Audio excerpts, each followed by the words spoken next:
Okay, आज हम the Indian express में ये एक ओपिनियन आया हुआ है और मैंने इसको ऑनलाइन लिया है। ये यूआरएल है, आप इस यूआरएल पे जाके इस ओपिनियन को खुद भी पढ़ सकते हैं। और मैं पहले ही बता दूं, मैं किसी तरह से भी इसके बारे में कोई भी कमेंट नहीं कर रहा हूं कि कौन सच कौन झूठा। और मैं जो कोर्ट ऑफ जस्टिस है उन सभी के डिसीजंस की रिस्पेक्ट करता हूँ और उनकी भी रिस्पेक्ट करता हूँ।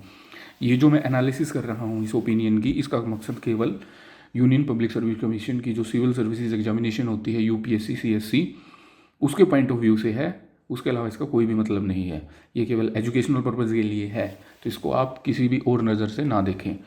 ये आर्टिकल है, ये जो ओपिनियन दिया गया है इसमें लिखा है, इसकी हेडलाइंस क्या है, Kuldeep Singh Sengar case shows why POCSO must recognise legislator as a public servant. इसमें मेन मुद्दा ये उठा था कि जो एमएलएज हैं, एमपीज़ हैं, मेंबर ऑफ लेजिस्लेटिव असेंबली, विधायक जिनको हम कहते हैं, एमपीज़ सांसद, मेंबर ऑफ पार्लियामेंट जो लोकसभा के सदस्य होते हैं, और एमएलएज जो विधानसभा के सदस्य होते हैं, जो राज्य स्तर पे होती हैं, क्या वो पब्लिक सर्वेंट में माने जाएंगे या नहीं। जो हाई कोर्ट ने इनको बेल दी थी, उस बेल के ऊपर स्टे लगा दी, यानी कि बेल रोक दी और इसके बारे में डिस्कस किया, कंसिडर किया। सो ये पूरा आर्टिकल है जिसको मैंने पूरा पढ़ लिया है। ये जिंदल ग्लोबल लॉ स्कूल में कोई टीचर है, उन्होंने लिखा है। ओके, इस आर्टिकल जो मेन पॉइंट है वो मैंने निकाल लिए हैं और उनको एक्सट्रैक्ट करके एजुकेशनल पॉइंट ऑफ व्यू से मैं आपको बता रहा हूँ। So Supreme court stays High court order in the POCSO case. इसमें सुप्रीम कोर्ट ने जो हाई कोर्ट था, हाई कोर्ट ने बेल दे दी थी, उस बेल के ऊपर स्टे लगा दी। सो 29 दिसंबर को supreme court stage the high court order granting bail to the former UP MLA Kuldeep Singh Sengar under the POCSO act 2012। POCSO act में जो बेल मिली थी, हाई कोर्ट ने उनको बेल दे दी थी, सुप्रीम कोर्ट है उन्होंने उनकी बेल के ऊपर स्टे लगा दी और उनकी जो बेल मिली थी उसको रोक दिया। सुप्रीम कोर्ट ने कहा, सुप्रीम कोर्ट नोटिस दे रहा, substantial question of law in bold which require consideration by this court. यहाँ पे कुछ सब्सटेंशियल क्वेश्चन पर्सन बनते हैं, लॉ के कुछ सब्सटेंशियल पर्सन बनते हैं जिनको कंसीडर करना जरूरी है। ये जो पूरा मैटर है, the whole matter arises from the question, ये पूरा मैटर है वो एक पर्सन के ऊपर घूमता है कि कौन, who comes under the purview public servant, कि किसको हम कहेंगे कि पब्लिक सर्वेंट है और किसको हम कहेंगे कि पब्लिक सर्वेंट नहीं है। जो हाई कोर्ट ने अपना डिसीजन दिया और बेल दी, वो किस आधार पर दी, High Court relying on the Supreme court judgement.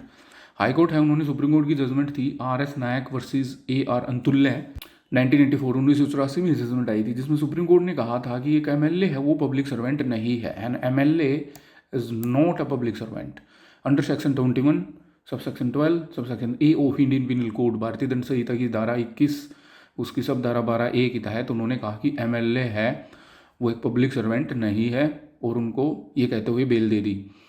However, this judgment was in context of the Section 2 of Prevention Act 1947। जबकि जो ये जजमेंट दी गई थी उसका जो कंटेक्स्ट, कौन से कंटेक्स्ट में दी गई थी, कौन से संदर्भ में दी गई थी, वो दी गई थी section 2 of prevention of corruption act, जो भ्रष्टाचार रोकने का अधिनियम 1947 में आया था, उसके कंटेक्स्ट, उसके संदर्भ में दी गई थी।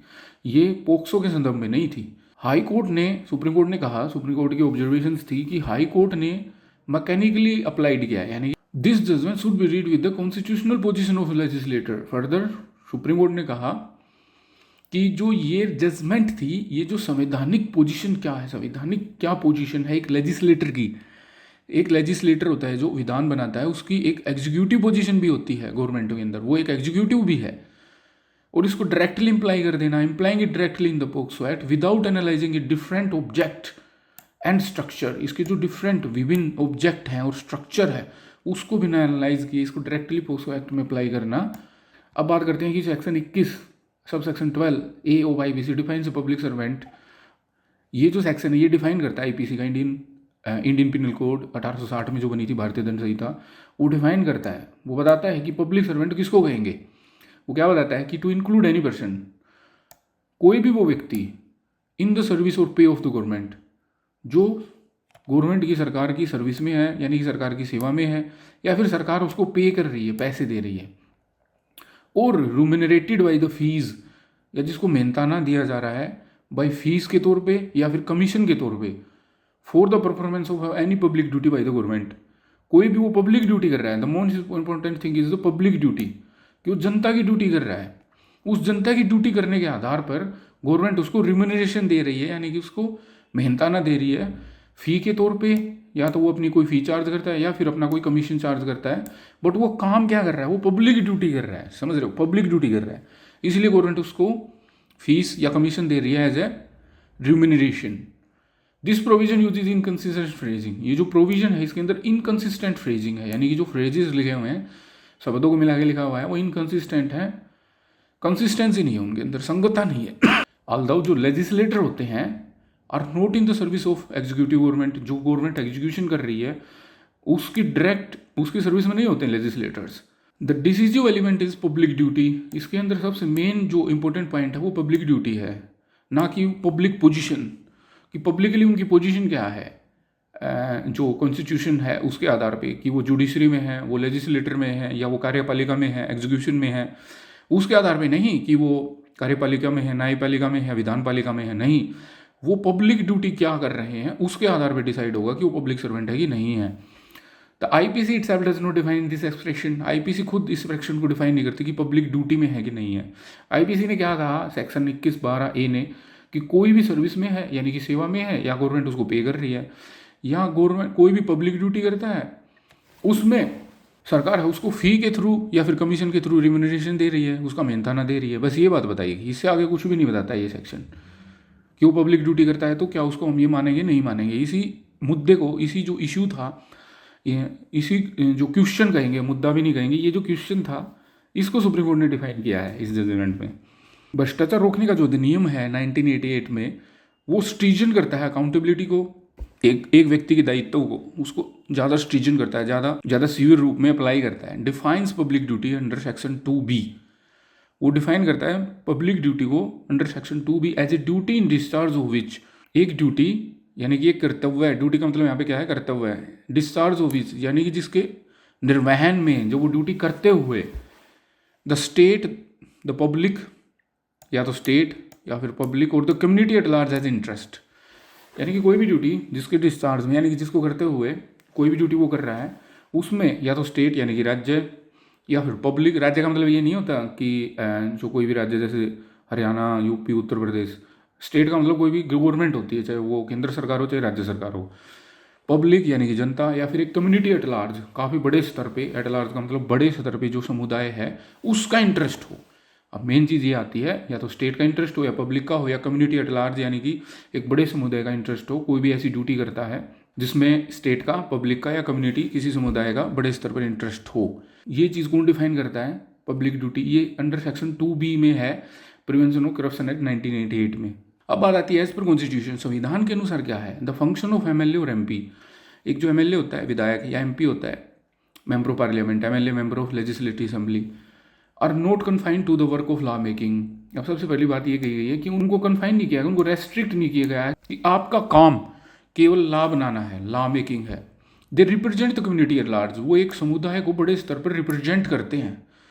उनका मेन जो कार्य है वो ये नहीं है कि बस आपको लॉ बनाना है, आपको कानून बनाना, विधान बनाना, नहीं, वो वहाँ की जनता, जहाँ भी कोई भी कॉन्स्टिट्यूंसी है, जैसे दिल्ली में इलेक्शन होते हैं, कोई भी कॉन्स्टिट्यूंसी है, करोल बाग है, चांदनी चौक है, वहाँ की जनता अपने MLA को चुनती है। वो इसलिए थोड़ी नहीं चुनती है कि बस तुम्हारे लिए लॉ बनाना, वो उस पूरी कम्युनिटी की जितनी भी प्रॉब्लम्स हैं, समस्याएं हैं, पब्लिक एडमिनिस्ट्रेशंस है, उनके साथ अन्याय हो रहा है, अत्याचार हो रहा है, एक्सप्लॉयटेशन हो रहा है, या उनको सोशल जस्टिस नहीं मिल रहा, उन सभी चीज़ों को रिप्रेजेंट करते हैं।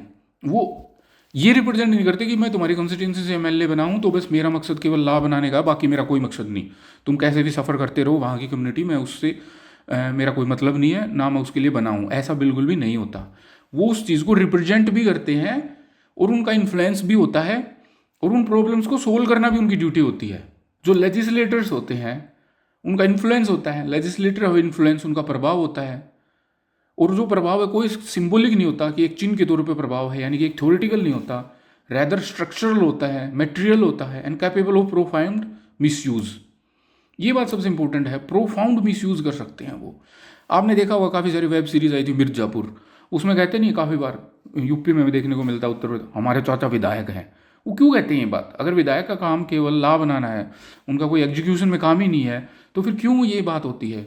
ये हमें ये दर्शाती है, we can come to the influence that, हम इस नतीजे पे पहुंच सकते हैं कि जो लेजिस्लेटर्स होते हैं उनका एग्जीक्यूटिव पे भी काफ़ी ज़्यादा इन्फ्लुएंस होता है, प्रभाव होता है, और वो मिसयूज़ कर सकते हैं, अच्छे से भी यूज़ कर सकते हैं, जरूरी नहीं मिसयूज़ ही करें, अच्छे से भी यूज़ कर सकते हैं।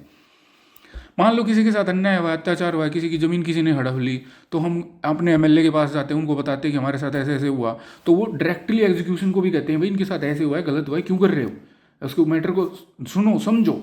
सो लेजिस्लेटर है, उनका इन्फ्लुएंस होता है, वो सिंबॉलिक, केवल सिंबॉलिक नहीं होता बट रैदर स्ट्रक्चरल होता है, मेटेरियल होता है और कैपेबल होते हैं प्रोफाउंड मिसयूज के। More precisely in matter of vulnerable victim.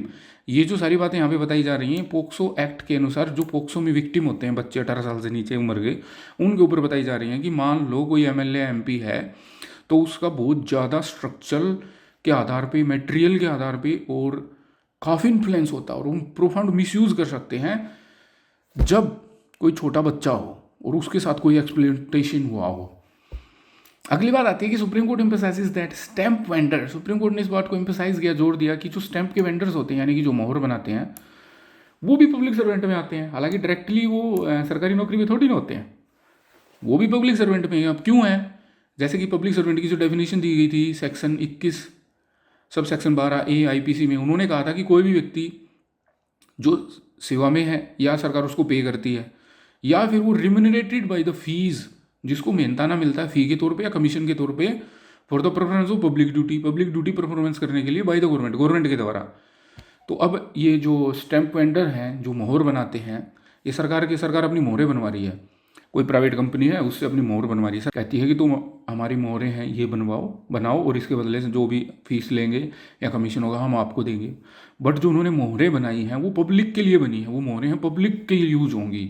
इसलिए जो स्टैंप वेंडर हैं मेन देखा जाएगा उनका काम क्या था, उन्होंने जो काम किया वो ड्यूटी परफॉर्म की, वो पूरी कम्युनिटी को, पूरे स्टेट को अफेक्ट करती है या उसके लिए है।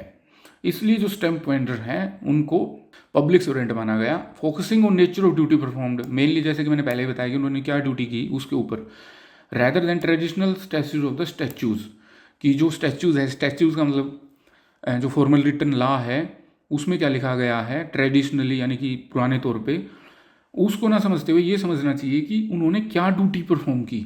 अब आता है अगला पॉइंट जिसमें कहा गया कि जो पोक्सो है like the PC act as a purposive statute, इसके पर्पज के लिए बनाया गया है। इसका केवल मकसद, it's objective not merely to punish sexual offences, इसका मकसद केवल जो सेक्सुअल ऑफेंसेस होते हैं उनको पुनिश करना नहीं है, बट टू रिकॉग्नाइज, रिस्पोंड, पहले रिकॉग्नाइज करना एंड रिस्पोंड करना एग्रीवेटेड फॉर्म ऑफ अब्यूज़, जो ज़्यादा एग्रीवेटेड है, विशेष रूप से जहाँ पे अब्यूज़, किस चीज़ का अब्यूज़ है, पावर का, यानी कि पावर किसी को दी गई थी अपने अच्छाई के लिए बट वो उस पावर को गलत तरीके से यूज़ करते हैं, तो उसको कहते हैं अब्यूज़ कर लिया, अच्छा यूज़ नहीं किया, गलत तरीके से यूज़ कर, पावर का, अथॉरिटी का या फिर ट्रस्ट का, ये मेन चीज़ है। Section 5C reflects this logic bye enhancing punishment. अब ये सबसे मेन पॉइंट है जो जिसके लिए सारा मुद्दा उठा और सब्सटेंशियल क्वेश्चन ऑफ लॉ है वो राइज हुआ। Section 5C of POCSO act वो पुनिशमेंट है, जो सज़ा है उसको इन्हेंस करता है, उसको बढ़ाता है। कहाँ बढ़ाता है? जब जो ऑफेंडर है यानी कि जिसने अपराध किया वो पब्लिक सर्वेंट हो। और इस बात को क्यों मानता है, क्यों ये बात लिखी गई है? इसमें सबसे बड़ी बात ये इसलिए लिखी गई है क्योंकि जो पब्लिक सर्वेंट है उसके पास ज़्यादा पावर है, ज़्यादा अथॉरिटी है या उसके पास ट्रस्ट है, इसलिए उस पावर का अब्यूज़ कर सकता है। कोई पब्लिक सर्वेंट नहीं है, उसके पास ये पावर नहीं है, इसलिए उन चीज़ों का अब्यूज़ नहीं कर सकता। सो जो लेजिस्लेटर्स थे उन्होंने ये प्रोविज़न डाला, सेक्शन 5C प्रोविज़न बनाया। इसका मेन मकसद मुझे तो यही लगता है कि जो पब्लिक सर्वेंट है उसके पास ज़्यादा पावर होती है, अथॉरिटी होती है, इन्फ्लुएंस होती है और वो अपनी इस पावर, अथॉरिटी, इन्फ्लुएंस का, ट्रस्ट का मिसयूज़ कर सकता है। और जो चाइल्ड होते हैं वो काफ़ी वनरेबल होते हैं, कमज़ोर होते हैं और उनको एक्सप्लॉइट करने की ज़्यादा क्षमता रखता है, कैपेबल है। इसलिए सेक्शन 5C यहाँ सबसे इंपॉर्टेंट है।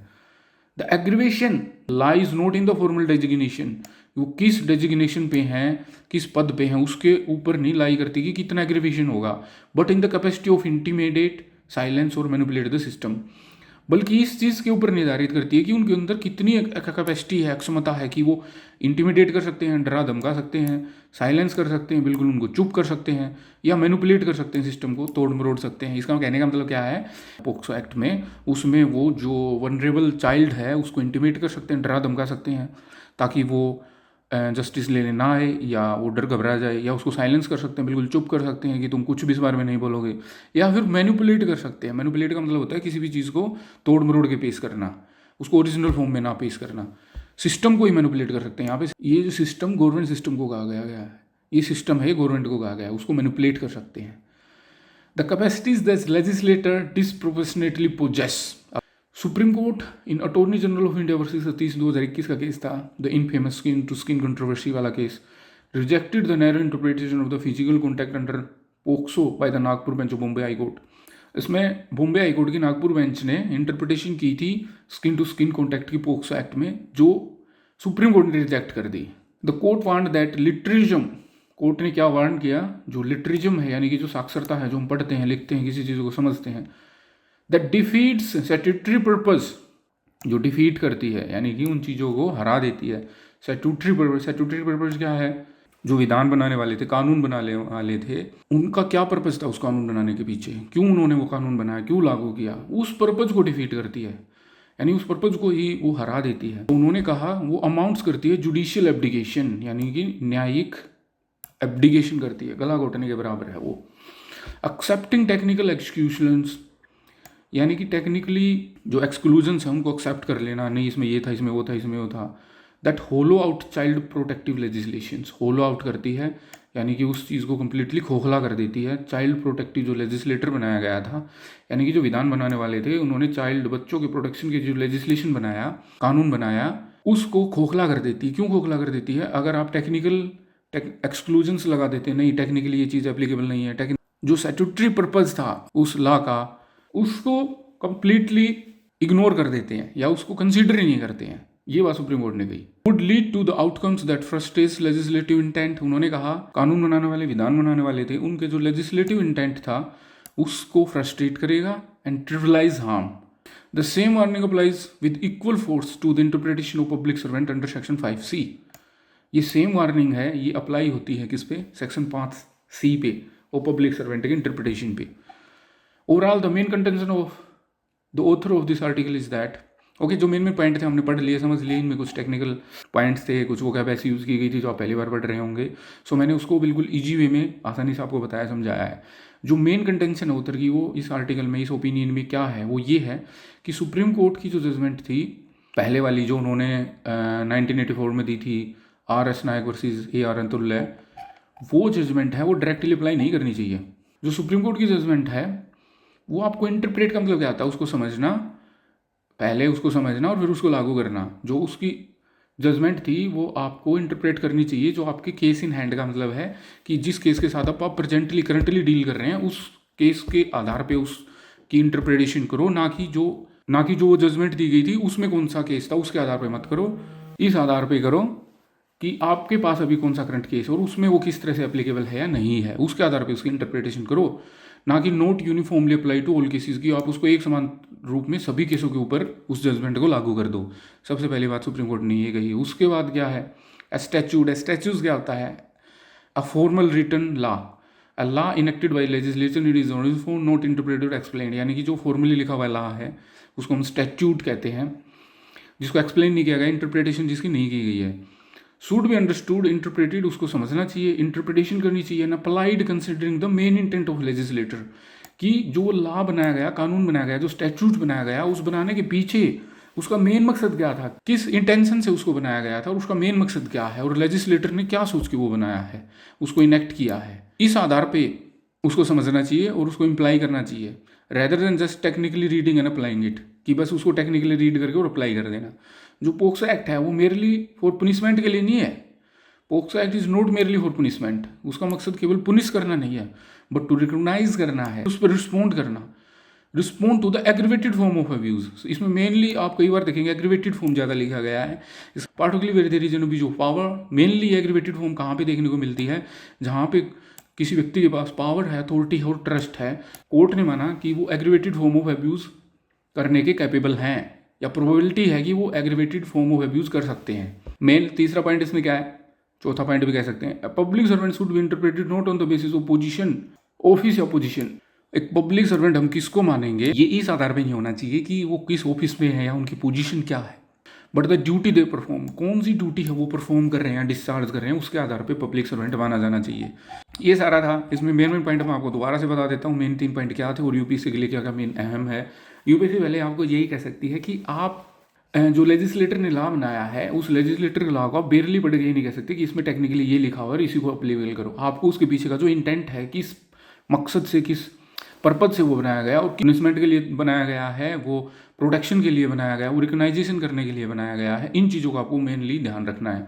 दूसरी बात, पब्लिक सर्वेंट कौन होता है, आपसे यूपीएससी में पूछा जा सकता है कि on the basis of supreme court judgment who comes under the purview of public servant, की पब्लिक सर्वेंट के परव्यू में कौन आता है।